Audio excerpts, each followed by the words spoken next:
নমস্কাৰ, মই দৃষ্টি আৰু আপোনালোক সকলোকে স্বাগতম জনাইছোঁ মোৰ ইউটিউব পৰিয়ালটিলৈ।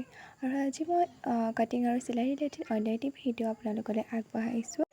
আচলতে আজি মই আপোনালোকৰ ওচৰত এটা প্ৰব্লেমৰ চলিউশ্যন লৈ আহিছোঁ।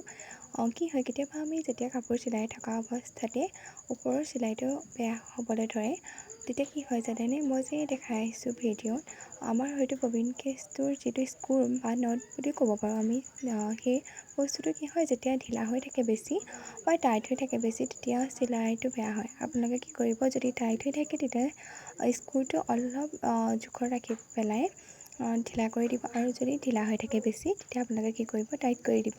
আৰু তাৰপিছত চাব আপোনালোকৰ চিলাইটো ধুনীয়াকৈ বহিছে কাপোৰত। আৰু কি হয়, চিলাইটো যদি ভালকৈ নবহে তেতিয়া আমাৰ কাপোৰটো চিলোৱাৰ একো অৰ্থই নাথাকে, কিয়নো যদি কাপোৰত চিলনিটোৱে ভালকৈ নবহে তেতিয়াহ'লেতো চিলাইটো খোল খাই যাব। আৰু আজি যদি আপোনালোকে মোৰ ভিডিঅ'টো চাই অলপ হ'লেও উপকৃত হ'ল, তেতিয়াহ'লে ভিডিঅ'টোৰ শেষত এটা লাইক আৰু কমেণ্ট কৰি যাব, কিয়নো তেতিয়াহে মই গম পাম যে আপোনালোকে মোৰ ভিডিঅ'বোৰ চাই ভাল পায়। লগতে প্লিজ চেনেলটো ছাবস্ক্ৰাইব কৰিবলৈ নাপাহৰিব। Thank U.